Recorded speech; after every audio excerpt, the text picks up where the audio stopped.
Mary Reed, we found her in a little church in North Carolina. There were probably about 12 of us attending that service, and she just spoke to our hearts.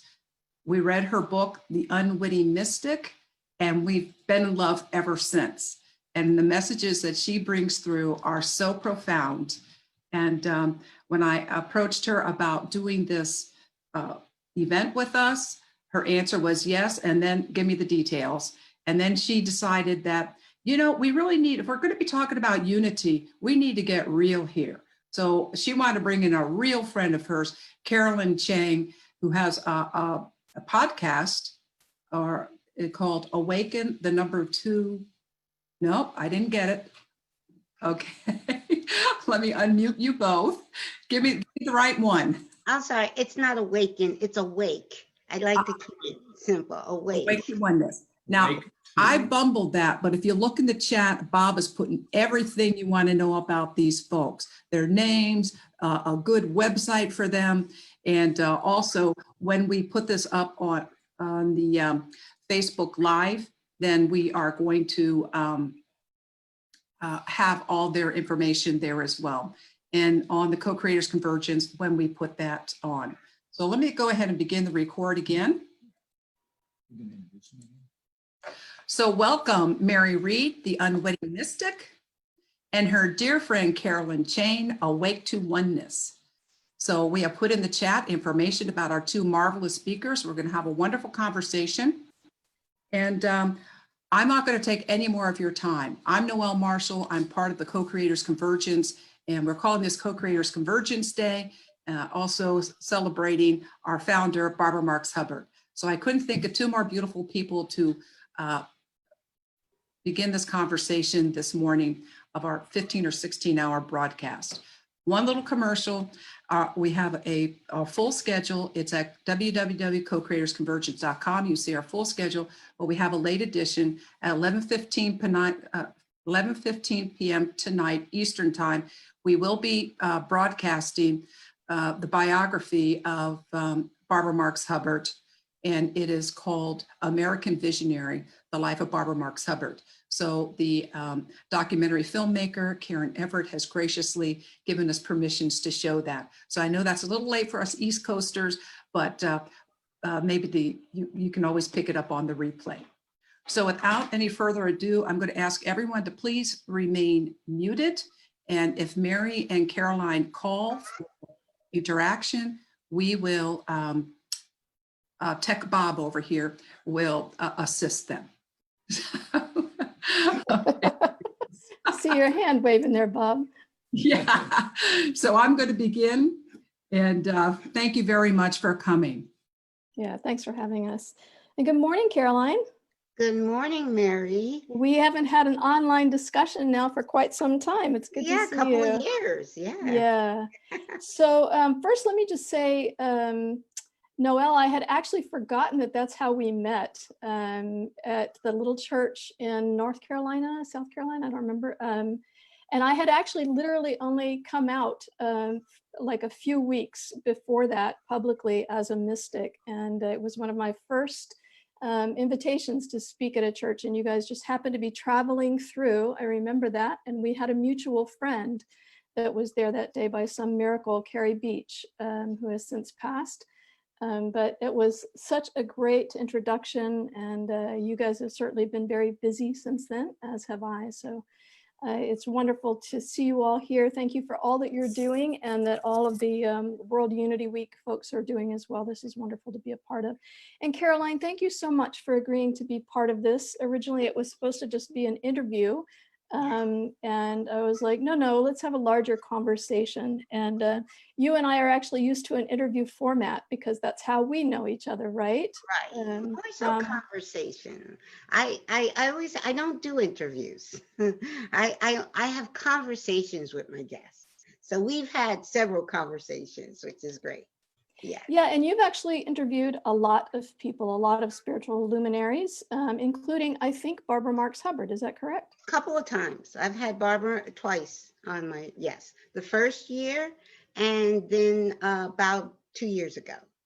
Yes. Do you want to say a little bit about your show and how you got into it and like Okay. introduce us to you? Sure.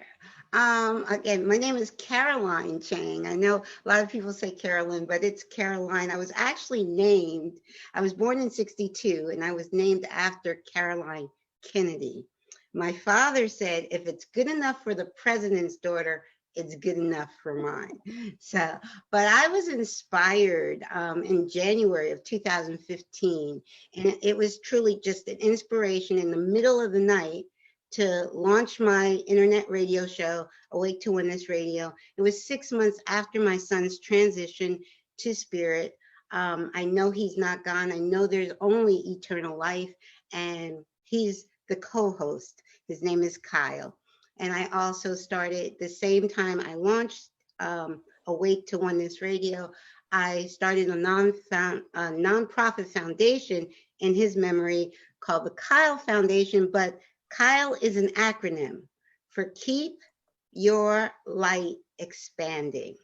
So that, but the mission of Awake to Oneness Radio is to inspire the world to awaken to the universal truth of oneness.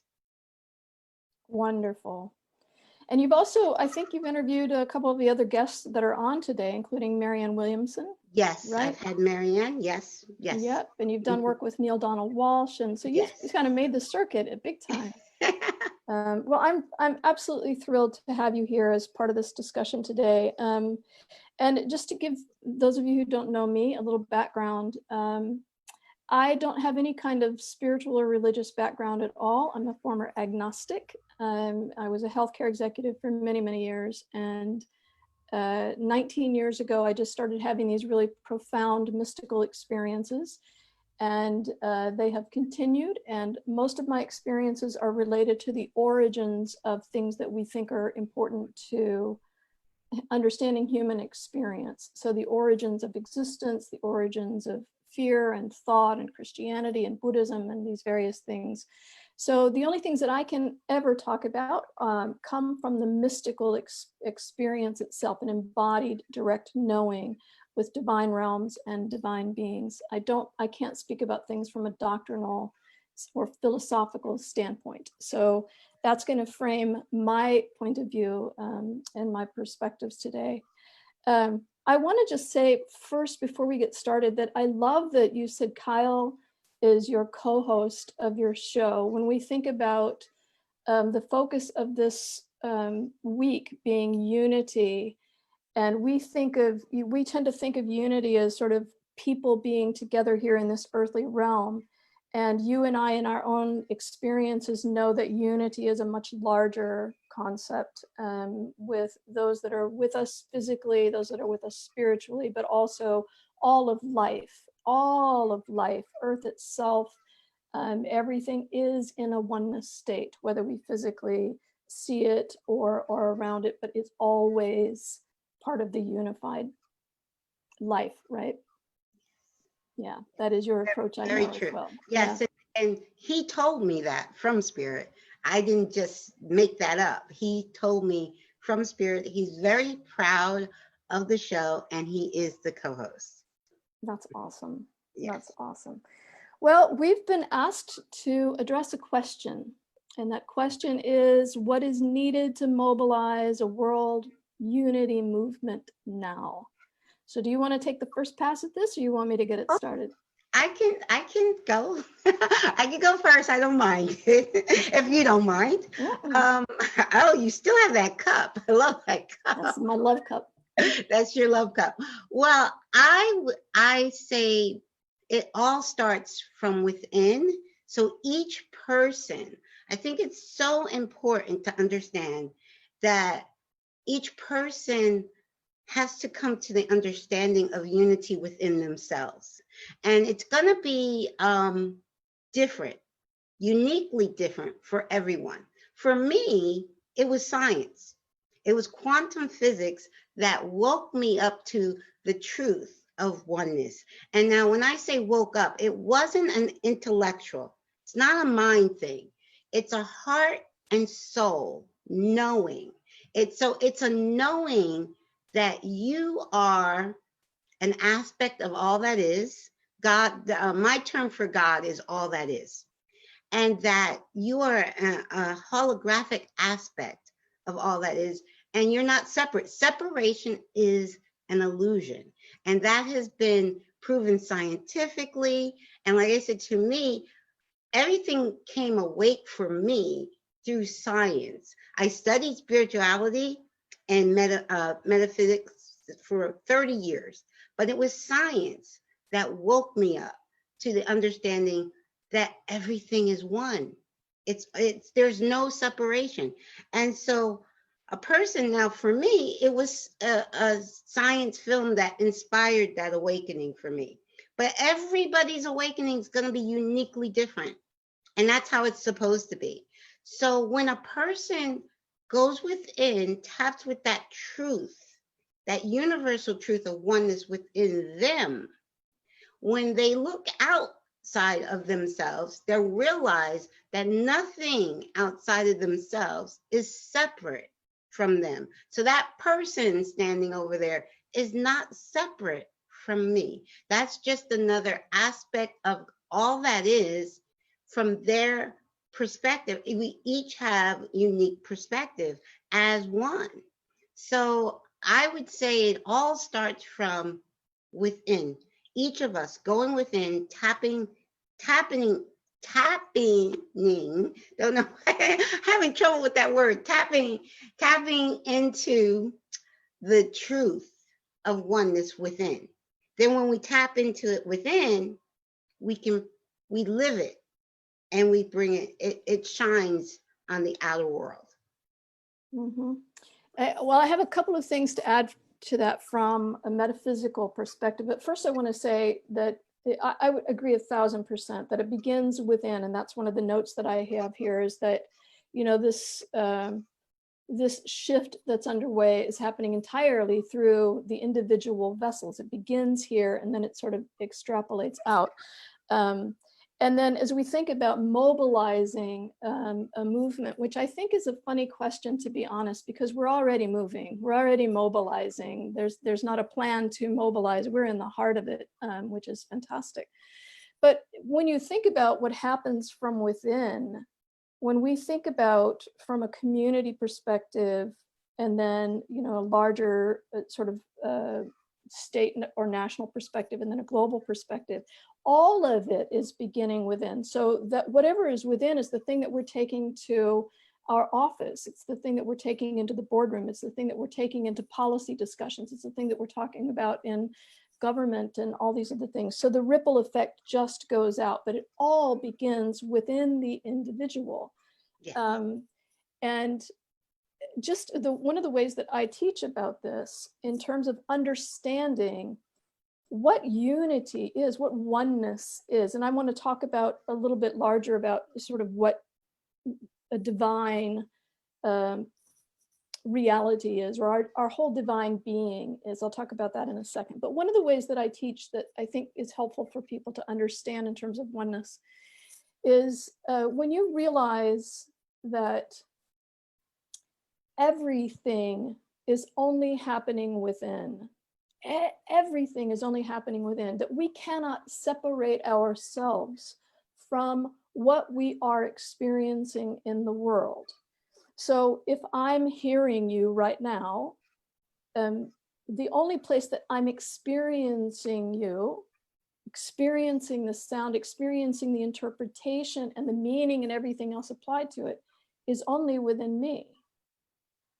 No matter where you are and you're speaking, the only place that I'm experiencing you is within me. Mm-hmm. It is all unified within me. It's an experience within me. The same thing if, you know, like if I were to put my hands on you, the only place that you would feel my cold hands is within you. Right? You can't experience my hands here because you're not in oneness with that. We're only in oneness with that which we're aware of. We're aware of that which we're in oneness with, always.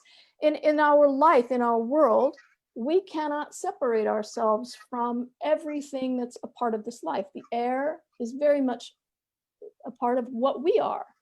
We can't separate ourselves from it. We can't separate ourselves from gravity or the energy that we're taking in through the food. Everything is in a state of oneness always. It can be no different.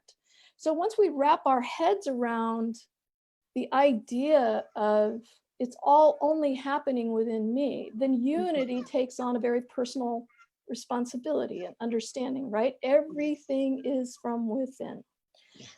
Which leads me then to want to talk a little bit about, from the mystical perspective, what our divine state of being is, what our true nature is, if you will, Yes. what people want to call our true self. Yes. In my experience, from the very beginning, the divine self, the whole self, that divine presence, is a being in which all of life is considered equal. Mm-hmm. It's considered free, is considered unconditionally accepted. All truth is unconditionally accepted in a perfect state of unity and oneness. And one of the ways I talk about this unity and oneness state is, like, you can imagine all of life like a multidimensional kaleidoscope. Yes. In which if one unit turns, everything turns. It's all interconnected. You cannot separate from all of life that's going on. And so our divine nature, that which is giving life experience itself, considers all of life equal and free, unconditionally accepted in a perfect state of unity and oneness. And you can tell in our reality that we've been living in the separation ideology, our world is the exact opposite. It's full of inequality and oppression and rejection and considering ourselves separate from other, right? And you will also notice that in our reality, we live in chronic pain because we are separated in ideology from our divine nature. And so as the presence of divine love has been rising up more and more and more and more in our awareness through the individual vessels, in our individual awareness, as well as our collective awareness, we've begun to see these massive movements towards all of the qualities of divine love, movements towards equality, movements towards freedom to be who we are as we are, movements towards accepting all of our truth, and movements towards the understanding of unity and oneness. And so this part, what's happening even in this week, is all part of that awakening, right? That awakening to oneness, awakening to unity. And so our work in this process, when we think about mobilizing a worldwide unity movement, it's not so much about engineering an outcome as fostering an allowance of this mobilization, that this is all about not trying to control a specific outcome that we think is right, but allowing an outcome that is in the greatest interest of all. And that's a very key thing to understand in terms of the difference in what we think our thing is to do, right? Because our old idea of separation ideology, the way that we felt okay about ourselves as separate individuals, was to be in a doing mindset, that we have to do in order to be okay or to control outcomes because we're afraid of what's happening. Because all of these foundations that we built that were the opposite of our divine nature were built in fear. That's what the separation ideology was based in. So when we start, eliminating all of that fear stuff and coming into more of the being of who we are and less of the doing of trying to achieve something that we are, everything shifts. All of our perspectives shift. Do you want to say anything more about that? Well, yeah, I'm so glad, because I was thinking exactly that when you started speaking about the being. I know, and we're raised to think we got to do. No, it's not about doing. It's about being first, because the doing should come from the being. First, you have to have that beingness and that connectiveness to higher self, to source. And once you're connected, then your doing will be in alignment. So yes. And I also, about the separation consciousness of humanity, it stems from the limited human senses. So as a human being, we have our physical body, which is just a vehicle. We are not our body. We have a body, just like I have a car. It's just a vehicle to get around in this 3D dimension that we're in. And we believe, many people believe that it's our five senses tells us everything. What we see, what we taste, what we hear. You know, if we don't sense it with our five senses, it doesn't exist. A lot of people are in that mindset. But in truth, and science has proven, with your five senses, you can only detect 0.035% of what is actually around you. Science has proven that there's so much more to reality than what we can sense with our five senses. So our brain usually operates from those five senses, but our heart and soul is infinite wisdom that's connected to all that is. So when we say, okay, brain, okay, you've got your intelligence, you have your role, but I'm not going to depend on you because it's so limited. You're only showing me 0.05% of what is actually around me. So I need to go in to my heart, to my soul, that's infinite wisdom. And when we listen, see, our higher self, our source is always communicating with us. And when we quiet the mind and just go within and listen, we will hear our higher selves. So I speak a lot about not depending on just those five senses, because those five senses say we're separate, but the heart and soul says, no, we're one. Yep, I agree. And I do a lot of work in a lot of spiritual communities. I travel around a lot. I also meet with a specific sort of more intimate group every week. And I can tell you that many people are having greater senses coming online now as this presence of divine love, divine awareness is coming up more and more and more. More people are having access to a greater capability of different kinds of awareness through mystical experience or just sudden realizations that are starting to come online more and more and more. So I think that's a natural outcome of just coming into more of our being, our natural being, and coming out of that doing mindset, which I think is an important thing to understand about in this awakening, in this movement towards a unified consciousness, what I call a unitive consciousness. I think there's an important thing for people to understand about a whole new framework for life. And that is, a lot of people are focused, especially right now, because so many things are up in our awareness.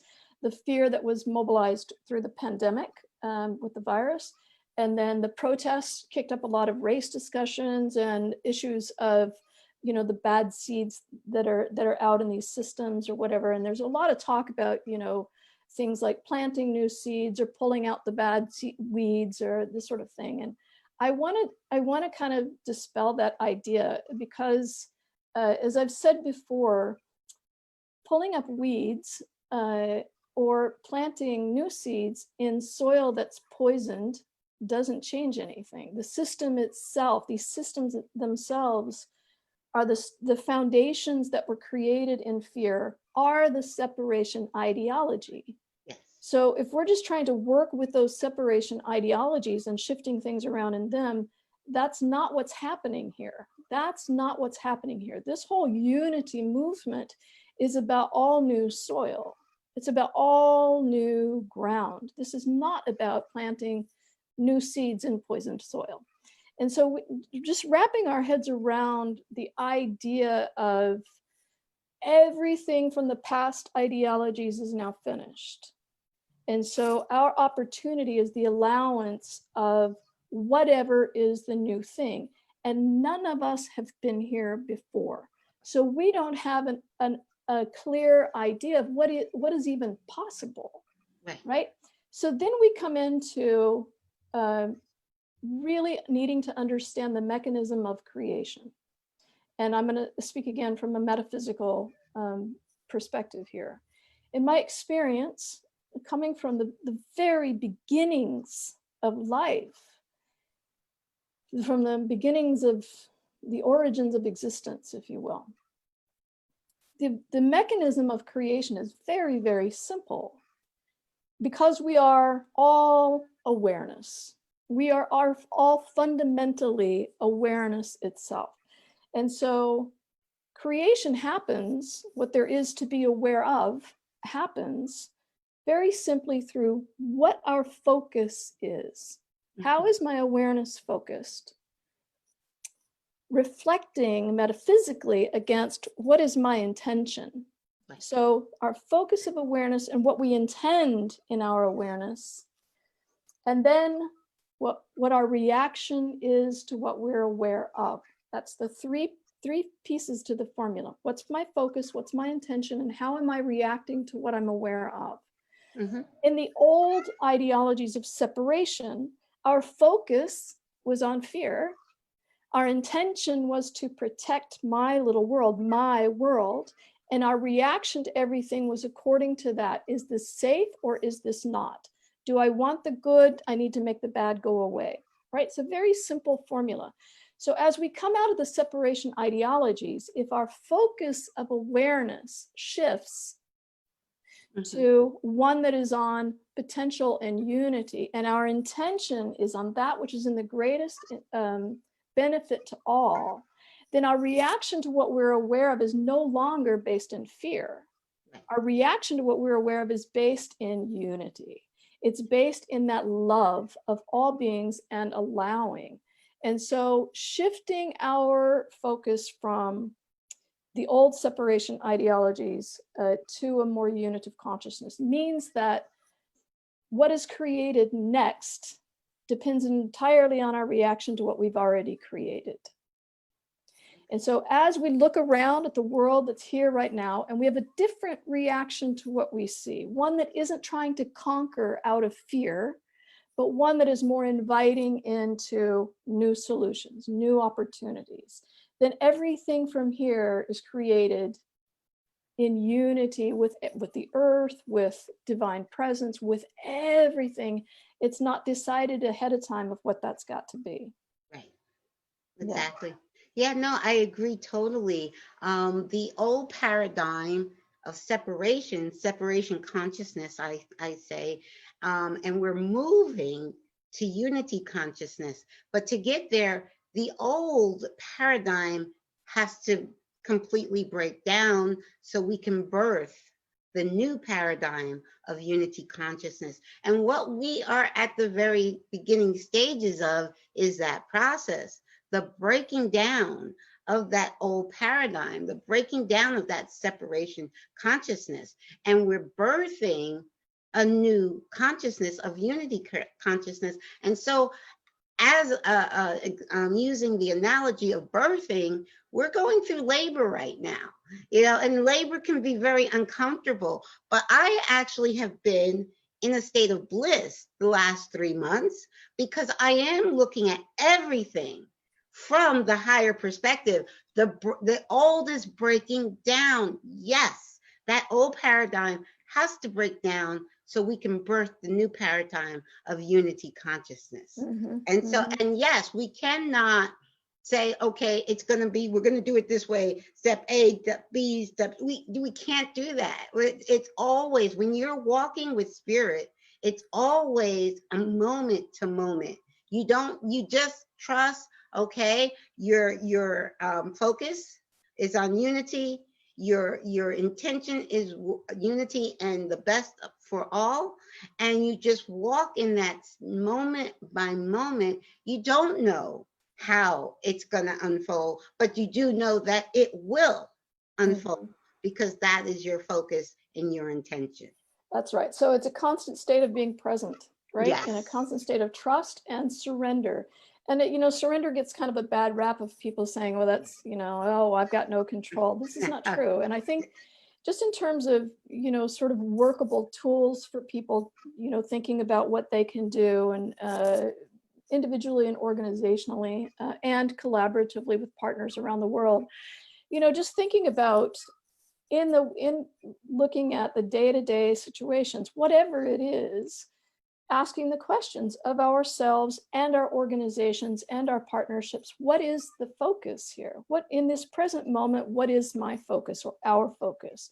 What is my intention? What is our intention? And really being honest about these things. Yes. Because part of you know, the oneness, the real honest oneness is accepting truthfully everything that's here, right? And so often we want to just push aside our fears or our prejudice or these sorts of things as not being true, and we need to like bring them into the invitation here, everything coming into this. So what is my or our focus? What is my or our intention? And then what is my reaction here? Is it really genuinely, when I'm reacting to what I see in this present moment, am I reacting from a fear or a conquering mentality, or am I reacting from an invitation and allowing mentality? And those are two different modes of creation. So just being very mindful about those very simple tools, that self-inquiry and group inquiry can be really, really helpful in terms of the mechanism of creation, and especially useful right now.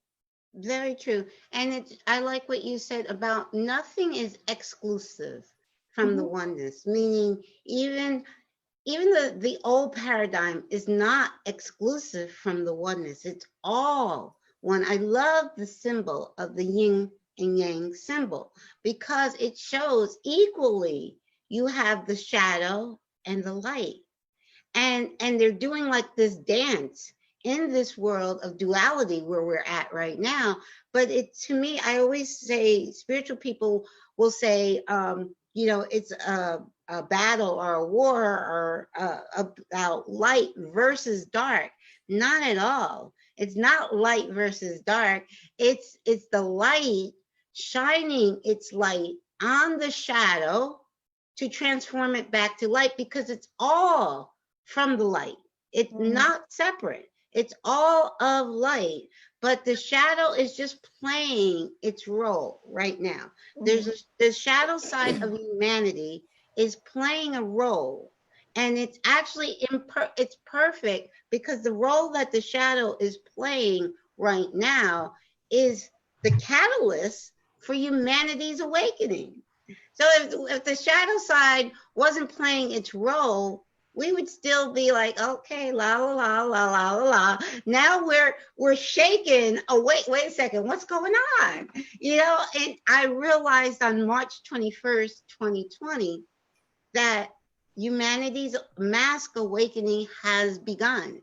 And from that moment, I have been in bliss, because I see everything from, yes, this is necessary for the awakening. Everything that is happening is necessary for the awakening. So it's in perfect divine timing and perfect divine order, as it always is in the perfect now. I couldn't agree more. And I am right there with you in the state of bliss. Every day I get up and I'm like, oh my God, look at this. This is so exciting. It's all of the things that are just like massively in movement. And that could be a whole other talk about just the last 3 months, which I've done on different interviews. But I also think that right now, one of the things that's coming out, and one of the things I teach very frequently, is that we're starting to learn how to have a different relationship with that which we've previously called darkness. I don't talk about things in terms of light and dark, because dark has that connotation of the thing that we want to go away. And I am never teaching about rejection of anything. Exactly. What I think is happening, what I know is happening, and what I've embodied through these experiences is that we're finally coming into a compassionate relationship with that which we've called the darkness, to understand through our innocence the intense efforts that our fear has made to keep us safe. our fear never intended for this to be a battle or those, it came about originally in complete innocence. And we have learned and grown and explored through that lens. But the idea that this is some kind of evil force that we're against in a conquering mentality, that's a separation ideology. That is in itself something out of fear intended to protect. So we're coming into a more compassionate relationship. And when you think about relating to something compassionately, there's an embrace of it, as opposed to a rejection of it. We cannot reject and accept something at the same time. It's not possible. So just understanding, and you brought up a good point earlier about the language that we use in terms of battle and fight. I think that's an important thing when we're looking at our own individually within and our presence in groups. When we're looking at the language that we're using, the self-talk or the talk amongst policymakers or whatever, and we're thinking about battling this or the fight for that, we are speaking in separation language, as opposed to an invitation to this that is here is part of the change. It is an invitation into unity. In every way. Everything is participating in this. And so I think it's very helpful to look at just, we're mindless about the ways that we've been talking. Everything is going to shift. The language of the old, the focus of the old, the intentions of the old, everything. And so we're called into the new opportunities for looking at that, which also leads me to something I just want to say here, because I know that there's a lot of leaders that are on here, group leaders, spiritual leaders, that sort of thing. I do a lot of work with spiritual leaders. Everywhere I go, I'm hosted by the leaders of the organizations usually, and not just in America, but Europe and Asia and other places. And I can tell you that none of us know what we're doing. None of us have been here before. And when we're looking at a worldwide pandemic, and we're looking at nationwide and in some cases global protests and massive energy swells, none of us have been through this in this kind of collective way before, where we're all doing it at the same time. We can all watch this together now collectively. And so spiritual leaders and leaders of organizations are struggling. And I see this frequently. And they are the people in charge of moving other people forward and taking care of people through this. So just recognizing that judgment of the people that are trying to help us through this change is not going to be helpful at this time. On the contrary, embracing their confusion, embracing their fatigue, embracing their, sense of lost in some cases, and just bringing that into the fold of this too is true, that we're all trying to do this together. And so that the dynamics shift from this sort of model where this person takes care of these people to bringing it more into an equality field of everybody working through this together. Then we also bring in that compassion on a more equalized field as well. And so compassion begins to replace where we would previously have judgment about what should be happening, right? Should is another good word for us to consider, right? That's a thing of the old. Right, I agree with you totally. I have done videos about how the shadow side, I call it our shadow side, meaning it's not separate. It's not separate from us. It's like individually we have a shadow side. Collectively, humanity has a shadow side, but the shadow side is not separate. It is us. And embrace, I love the word embrace, compassion, love, light. We're shining our love light on that, because right now, because we are in the process of moving, shifting to unity consciousness, we can't bring that shadow side with us, meaning we have to bring that shadow side up, expose it to the light of love and light, and transform it back to light. So then we can all go together. But we are right now, everything's being brought up to be exposed to the light.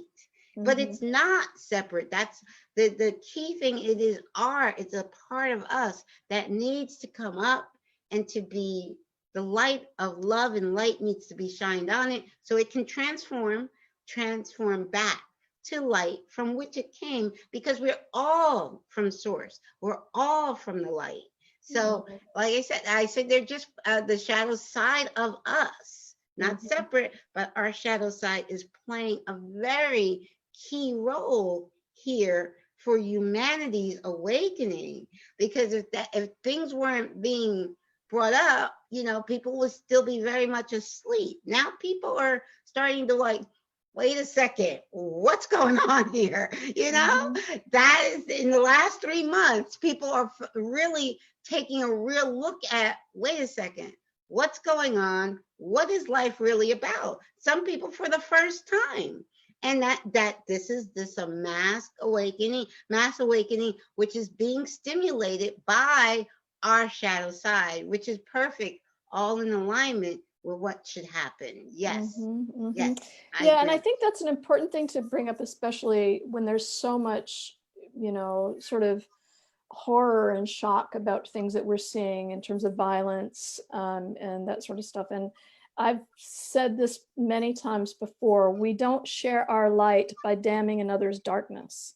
It's just not the dynamic of how this shift is happening, and it doesn't invite in a compassion for all and the role that everybody is playing in terms of helping us to wake up and wake up and say, you know what, I get that what's happening is coming from an ingrained ancient system that we've all bought into, and the ideologies that built those systems that we just keep perpetuating and trying to, change those